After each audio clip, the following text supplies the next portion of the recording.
Hey everybody, welcome to the Wednesday morning podcast. This is the River Street Podcast morning edition. Today is June 21st, 2017. How does everybody feel about that? I feel pretty good about it. What I want to talk about is, does anybody else feel like seltzer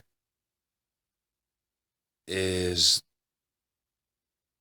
just water with fizz in it? It's a bunch of fizz in it, and I'm drinking this seltzer water with mandarin orange, a hint of it in there. Not much of a hint, but it does the trick enough for me to drink it. So, I mean, it works itself out. But what is going on in the NBA? It's getting ridiculous now. I think players are looking for a super team to go to. And I have to scratch my head because I'm like, all right, why can't you get it done where you're at and have an environment where a superstar just wants to go or good players just want to go? Because I feel like the Golden State Warriors, when they won their first championship against Cleveland, I feel like they were just a team who was just a good, solid team. They were just a good, solid team. Like, no other way around that. They were just a good, solid team. And we could talk all day about Steph Curry. But I'll tell you right now, I'm seeing some, I don't know, I'm reading the tea leaves. I'm reading the tea leaves. And I'll tell you what I'm seeing.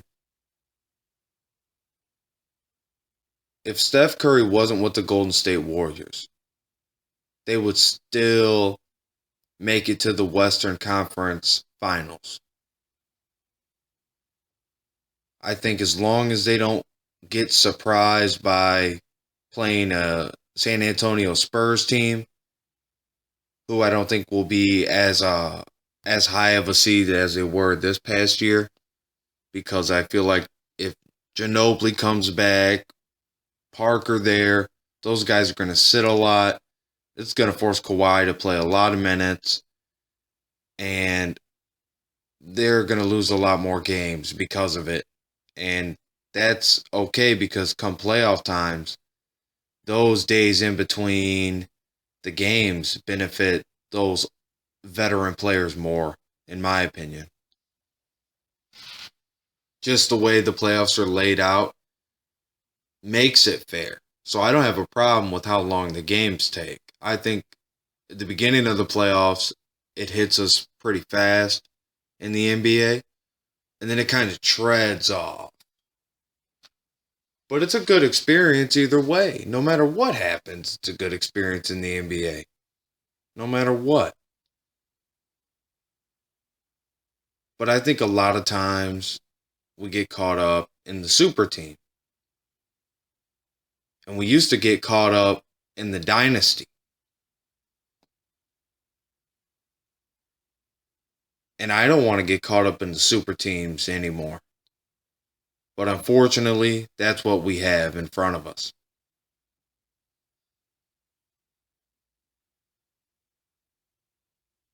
Miami, when the Miami Heat had Dwayne Wade, for as long as they did, got a championship without a super team. And then you throw LeBron James, Chris Bosh, here comes Ray Allen, Shane Battier, played an all out, extremely well performed series defensively. Best defensive player in those games that I remember watching so much between the Boston Celtics and the Miami Heat were, and the Bulls too, were Shane Battier and his defensive performance. And then against the Spurs, lights out.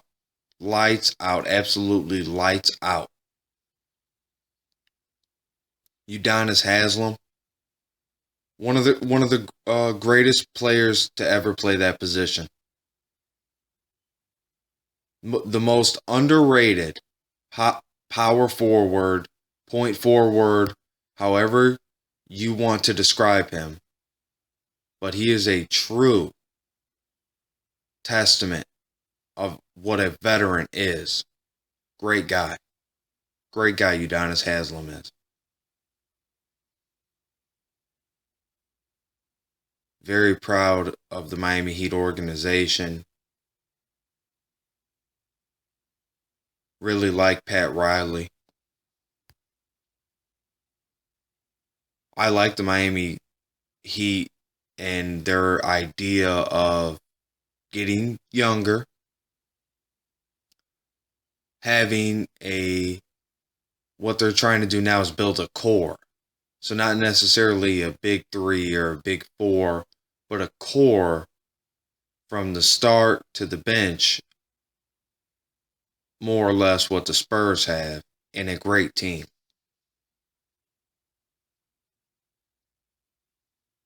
What a great time to be a sports fan.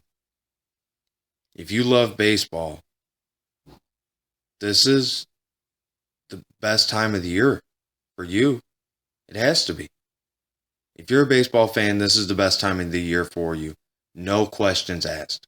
Right now. You're the most laxed about your team. Oh, you're feeling good. Oh, you're feeling great. Jump up and down. We keep running into this problem in baseball where we're getting away from the true essence of the craft that it really is. The great craft that it really is. The art of the swing and the art of the pitch. One of the most beautiful things in American pastime. And no, I'm not patronizing it. I really believe that because I've gone to White Sox games and I've seen the stadium. I've seen the ballpark.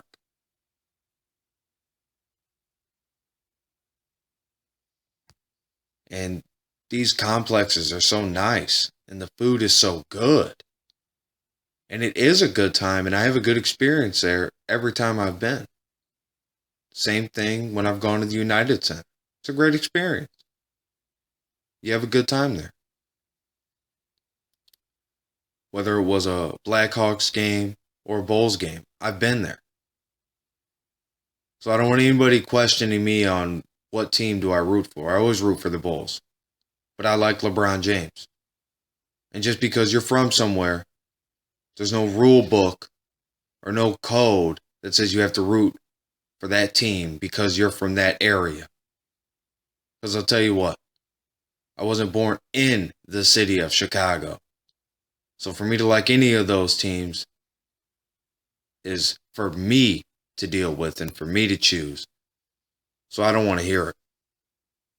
I'm a Green Bay Packers fan until the day I'm gone. And maybe I'll be able to be the first with the first colonization on the moon. Wouldn't that be cool? I don't know if I do it though. If they offer that to me, I gotta have some type of like solidarity with entertainment. Like I need a radio or something, or broadcast something I can pick up signals, something. And I can't just be out there with rocks. I mean they gotta build something pretty damn sophisticated for me to ever go there. And if there was a sophisticated enough system on the moon, would you go if they offered it to you? In my current situation, it'd be very opportunistic of me to do it.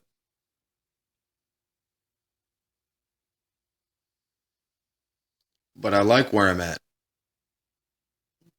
Like having the marketing company and having the podcast and working on my novel right now and the other short stories and the other writing I do. I do a lot of writing. That's my passion. I carry it with me. I work hard, and I like doing the podcast, and it's always a great time for me. And I hope it's a great time for you listening. The days in the summer do go faster. So as we approach summer, I'm jumping ahead to the hidden gem. The hidden gem is really just flat out enjoy these days because they are faster than in the winter. They are very much faster and now than they will ever be come fall, come anytime in the winter, anytime during then. It's no doubt about it in my mind that we're in a time right now where if you want to have fun, you can have fun. So just do it. There's no playing around with time. Use it to your advantage in the right way. Be constructive, not deconstructive. Don't take things apart. I hate that you don't hear anybody talk about brotherhood or sisterhood or any of these key elements to a society that we need today.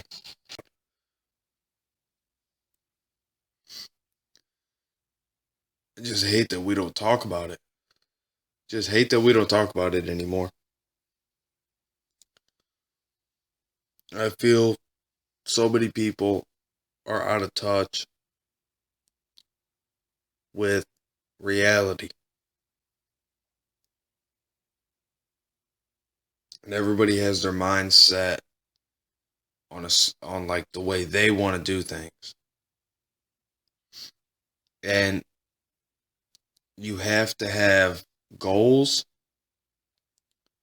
and you have to have aspirations. And you have to tie those two things together in one way, shape, or form. The most important thing to do is use your calendar. Because when you use your calendar, you're planning your day out and it helps you. So on your phone, this week I want you to use your calendar more. If you don't use it at all, plan tomorrow out. Do it because I ask you to. Do it because it will probably help you. And if it doesn't, well, then for you, don't do it anymore. But I believe it will help you. And don't feel like you got to fit something in every hour. Just use it for key things you need to do. And make sure to hit those key things. That's what it is. You know, when you sit down and you take cliff notes, same thing. Use the calendar. It's one of those apps that we forget to use. It's one of those humble things on your fridge that you just look at for the days to count down when you get your paycheck.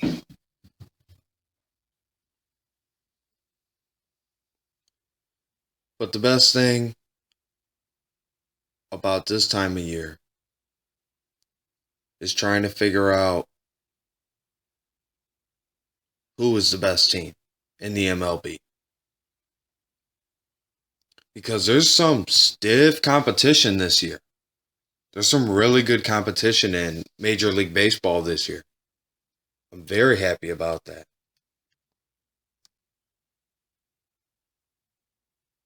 It's been a while since about, I'd say, the last 3 years of baseball have been average. But this year and last year are slightly above average. And the MLB just really impresses the heck out of me because they've totally turned that league around after the huge steroid epidemic that was going on.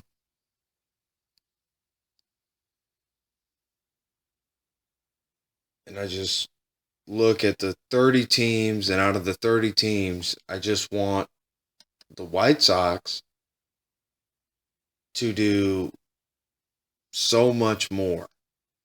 But that's just me being a White Sox fan. Their offense has been solid lately.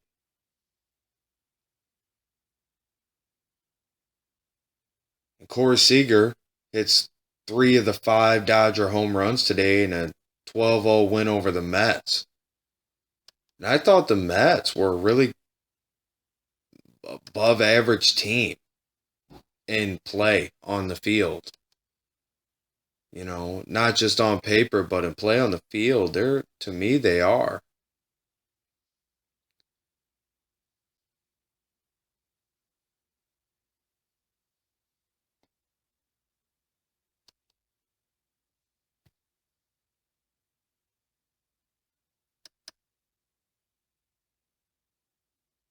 Arizona has looked really good at times this year. Boston seems to be one of the more premier teams, sitting at 40-31, first in the AL East.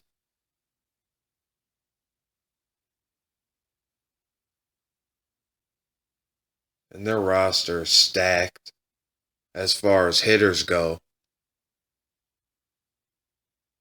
So for Boston, I feel like a deep playoff run for them is inevitable. But you got Mookie Betts in right field, Jackie Bradley Jr. in center field, and he's a hell of a player. Then you got left field, Andrew Benintendi, shortstop, my favorite shortstop in the league, Xander Bogaerts. You got second base, Dustin Pedroia, third base, Pablo Sandoval, and first base, Mitch Moreland. Flying so under the radar, but such a good player. Just a quality baseball player. He will get you the RBIs. He will get you the runs batted in.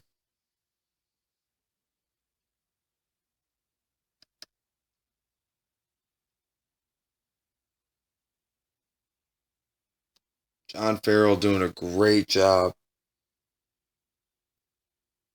How would the Cubs fans feel if the Boston Red Sox make a run?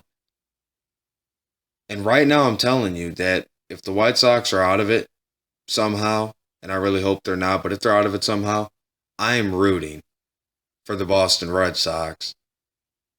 And that doesn't happen too often, but something about the Boston Red Sox, I do really enjoy the rivalry between them and the White Sox, because there is one, because of those 2005 playoffs.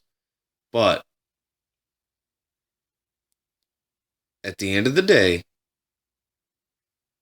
if the White Sox are out of it and the Boston Red Sox are in it, if they can make their way deep in the playoffs and pull it out, which I really think they have a strong possibility to do that, then they play the Cubs or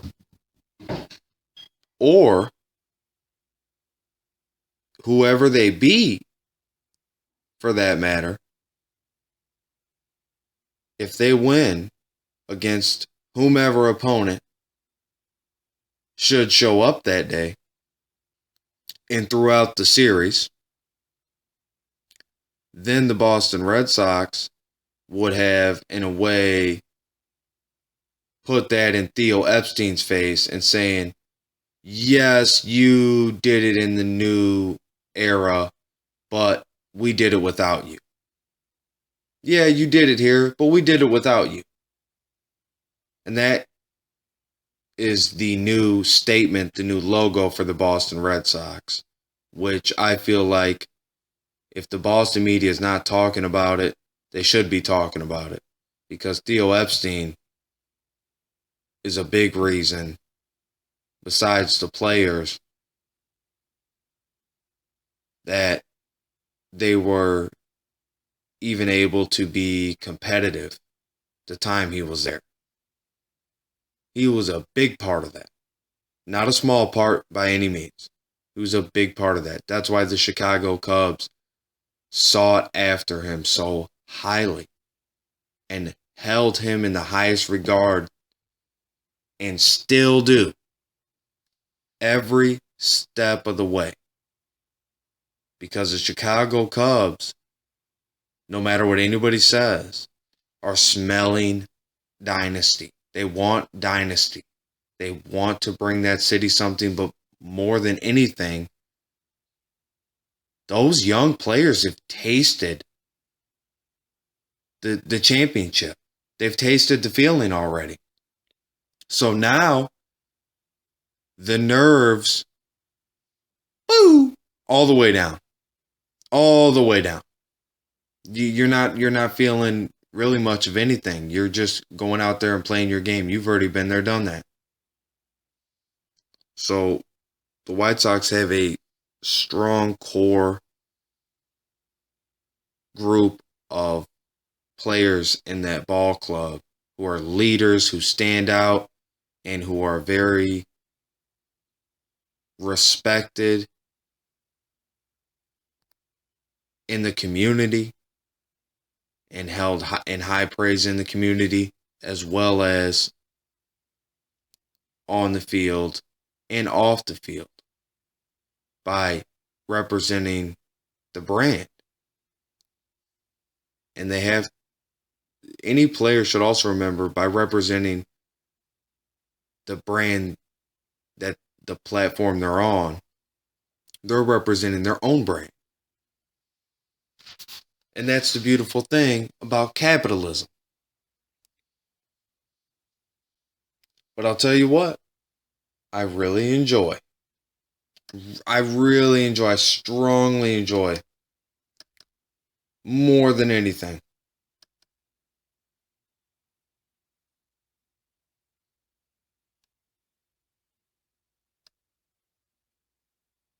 more than anything else, I strongly enjoy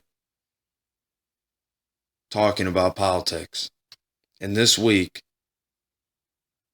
and I pulled up some articles here, this week I have seen a lot. Seen a lot. Already. It's only Wednesday, and I've seen a lot. But before that, I will say, Dwight Howard to the Charlotte Hornets, not a big deal. Not a big deal. We'll see what happens. I could be wrong on that one. They're a team that's flying under the radar.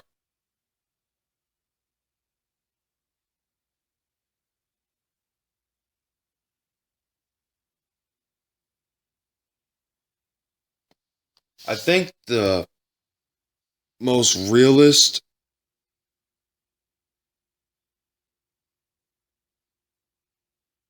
thing that is going on right now is North Korea.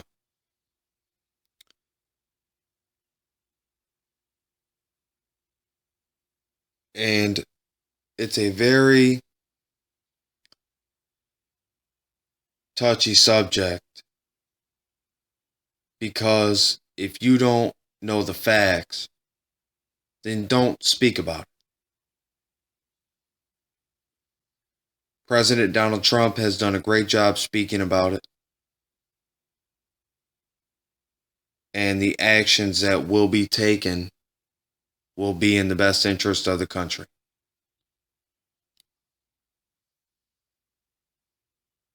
But I believe that China has to do more to help. They have to do more. We do a lot. in our tax money going to the government and going to other countries. We do a lot. We work hard. You take care of yourself if you're just a independent person.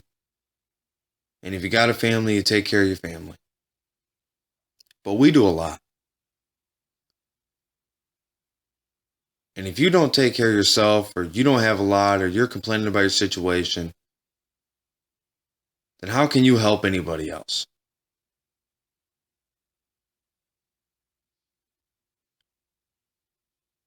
So when I speak about North Korea,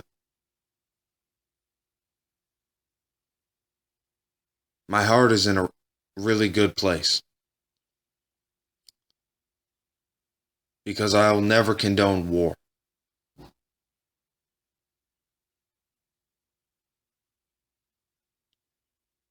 But it's very interesting to me that with all the alliances we have in the country, and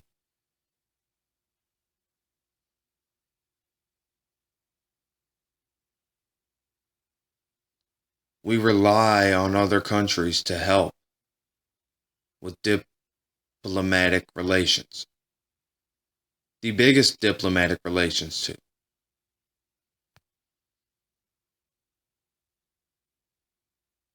And I'm really disappointed. I'm really disappointed.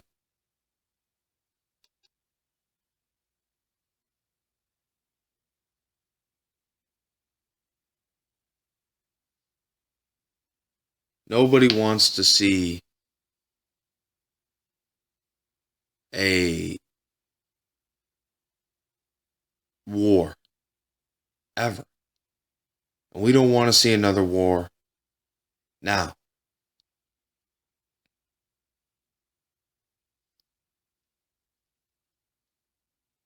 But what North Korea is doing is called political rhetoric. And they're building up all of this talk and all of this hate. North Korea is brewing that.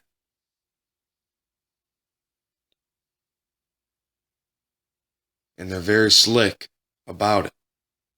They're very lazy about it. Meaning that they don't care if they're caught for something they do.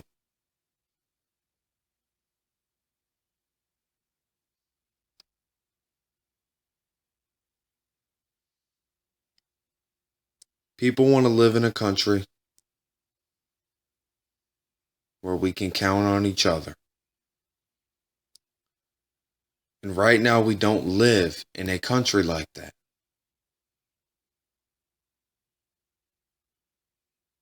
So as we get closer to that and make each other accountable and each other dependable and independent and help each other with a hand up, not a hand out, until we get closer to that, helping other nations should be at the bottom of the list, as far as I'm concerned.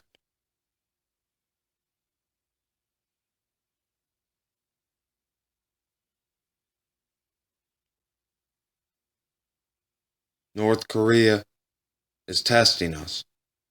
Our patience, our will, our pride, dedication, our liberty, our freedoms.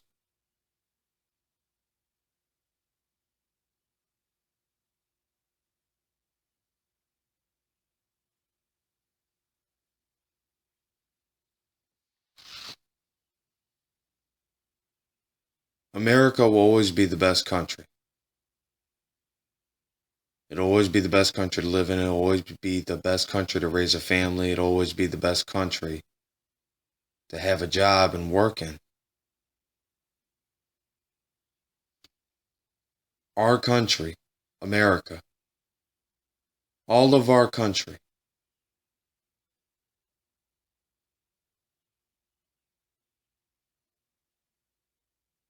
is a republic with a government type democracy. We stand for the republic like we stand for one another. But we have fallen off the beaten path. And everybody is to blame.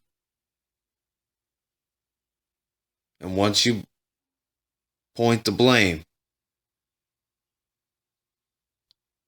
we have began the remedy to fixing the problem. I consider myself passive aggressive because I'm passive towards my loved ones and aggressive on issues that I care deeply about. And national security and homeland security is an issue and a department that I care deeply about.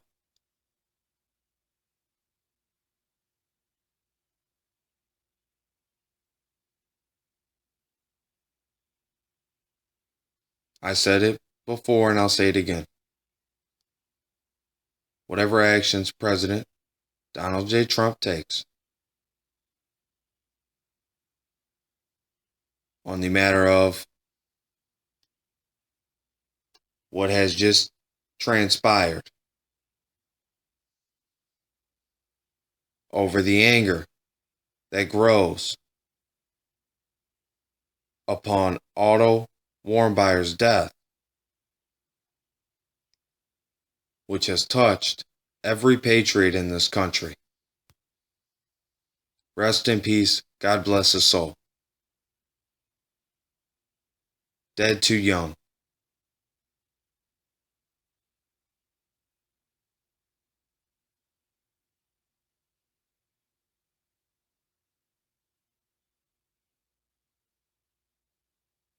There must be accountability.